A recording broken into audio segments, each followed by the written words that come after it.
Dito na kami sa port ng Bacolod, papuntang Dumangas. So iba ang proseso na dito.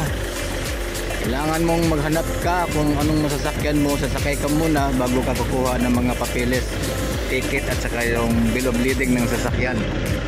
Kailangan mong sumakay muna kung saan ka makasakay, yun ang kukuha mo na ticket.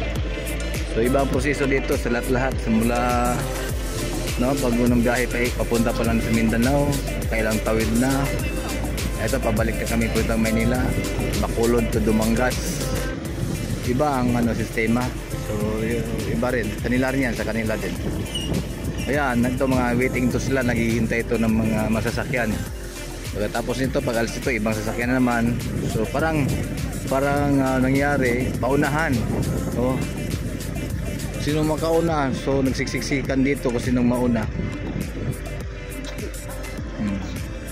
Shout out doon sa sa Matnog.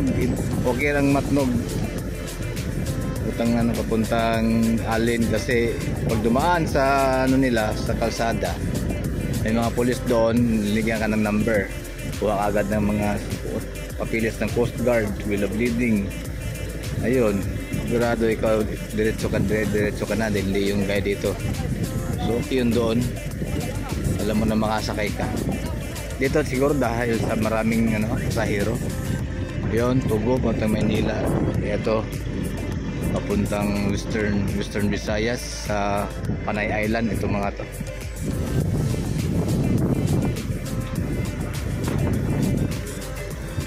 Balik ng Maynila yan.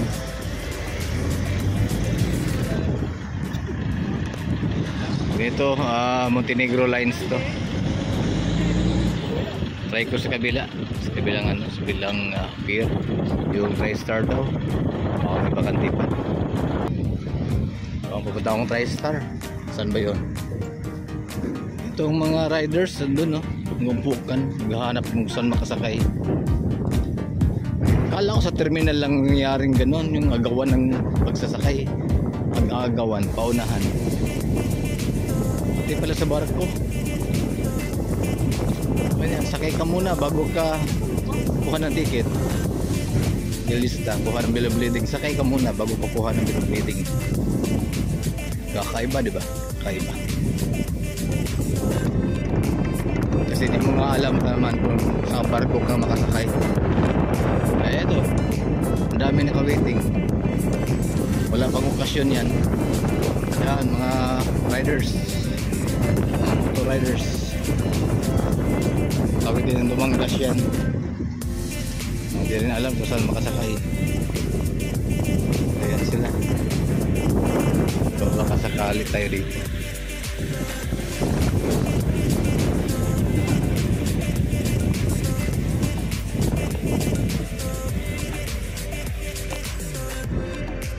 Mga 4 wheels SUV, waiting yan, maka-waiting.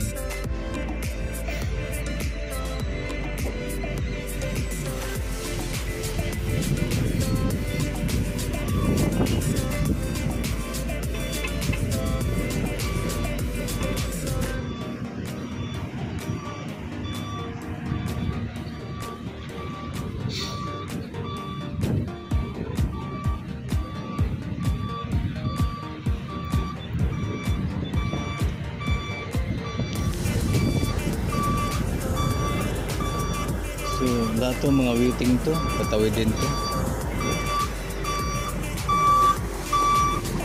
Excuse me sir, pa Dumangas din to? Ano, paunahan lang? Hindi. May lista yan? Lista yan siya. Saan tayo pwede magpalista? Wala pang... Doon sa... Tanong ka doon sa amin sir? Dito sa loob? Ay, mabit, masyadong malalim. Naku, nabigla. So ayun na nga, palista. Lista muna. Kailangan ilapit mo na sa sasakyan, no? Ilapit mo na yung sasakyan. Dito. Hindi, maski lista ka lang. Lista ka na.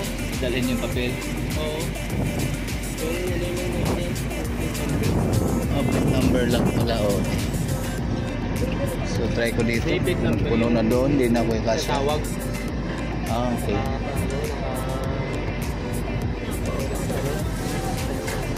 Sige, i-arrange kasi nila, di ba, yung ma-occupy. Private stock. Oo, ano lang SUV din.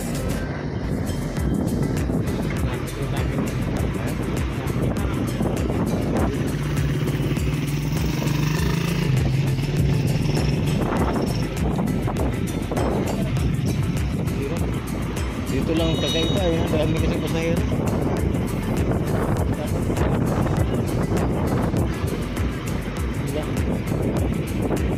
Isa ba na? Ha? Oo, alam ko naman. Ano sa bagay mo? Kanto to gagawin yan. Dapat sara.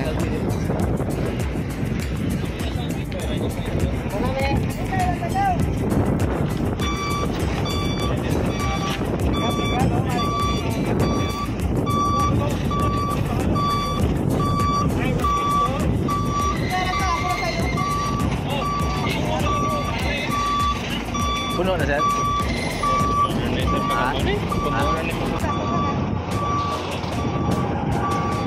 Dali mapuno to, kailangan ano. Ang hirap.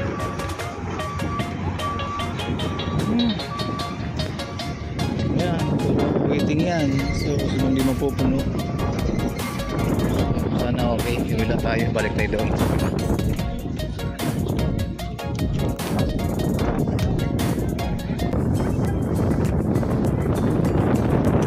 Gusto lang ako doon, baka sakali sa sunod na pag-alis nito pag panibagong barko. Yun, nakakapila na rin para sa barko na yan. Okay, so sigurado na ako makasakay na nito. Oras ng alas 12:00 na tanghali. Dali lang siguro ang biyahe. Okay guys, salamat. God bless po sa inyo lahat. Yun, sakay na kami ng barko, patawid ng Dumangas, Iloilo. Dito kayo. Doon.